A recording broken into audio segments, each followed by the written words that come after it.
Hello everyone, welcome back to my channel RJ vlogs. వేడి సమ్మర్లో చల్లగా కస్టర్డ్ ఎలా ప్రిపేర్ చేసుకోవాలో ఈ వీడియోలో నేను చూపించబోతున్నాను. సో సింపుల్గా మన ఇంట్లో దొరికే సింపుల్ ఇంగ్రీడియంట్స్తో ఫ్రూట్ కస్టర్డ్ ఎలా తయారు చేసుకోవాలో ఈ వీడియోలో చూసేద్దాం. ముందుగా స్టవ్ మీద ఒక ప్యాన్ పెట్టుకొని ఈ ప్యాన్ హీట్ అయిన తర్వాత గైస్ నేను స్టవ్ ఆన్ చేయలేదు అనుకుంటారేమో, ఆన్ చేశాను. సో 1 లీటర్ పాలను తీసుకున్నాను. ఈ పాలని సిమ్లో పెట్టుకొని బాగా మరిగించుకోవాలి. ఈ పాలు బాగా మరిగేలోపు ఇప్పుడు నేను కస్టర్డ్ ప్రిపేర్ చేస్తాను. ఒక బౌల్లో కొన్ని పాలు తీసుకొని పాలకి మనం కస్టర్డ్ పౌడర్ని యాడ్ చేయాలి. సో నేనైతే ఇక్కడ వెనిలా ఫ్లేవర్ కస్టర్డ్ని యాడ్ చేస్తున్నాను. 1 లీటర్ పాలకి 1.5 స్పూన్ కస్టర్డ్ అయితే సరిపోతుంది.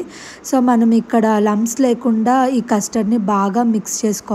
ఇలా మిక్స్ చేసి పెట్టుకున్న కస్టర్డ్ని పక్కన పెట్టి ఈ కస్టర్డ్ని ఇట్లా పక్కన పెట్టేసుకొని ఇలా బాగా మరుగుతున్నప్పుడు పాలు 2 టేబుల్ స్పూన్ షుగర్ వేసేసుకుందాము.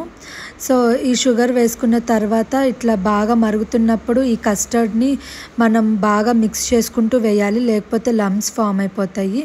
సో ఎంత బాగా మిక్స్ చేస్తే అంత లంప్స్ అవాయిడ్ చేయొచ్చు మనము. సో ఇట్లా బాగా కలుపుకుంటూ ఒక 20 మినిట్స్ అయినా మనం బాగా పాలను మరిగించుకోవాలి కస్టర్డ్ యాడ్ చేసిన తర్వాత. ఇలా బాగా 20 మినిట్స్ మరిగించుకున్న తర్వాత మనం కన్సిస్టెన్సీ చూసుకోవాలి. చాలా థిక్గా ఉండాలి కన్సిస్టెన్సీ. ఇలా థిక్గా కనిపించినప్పుడు మీకు స్టవ్ ఆఫ్ చేసి ఈ మిశ్రమాన్ని పక్కన పెట్టుకోవాలి. ఇప్పుడు ఈ కస్టర్డ్ కొంచెం నార్మల్ టెంపరేచర్లోకి వచ్చిన తర్వాత మనము మోర్ దాన్ ½ అన్ అవర్ రెఫ్రిజిరేటర్లో పెట్టాలి.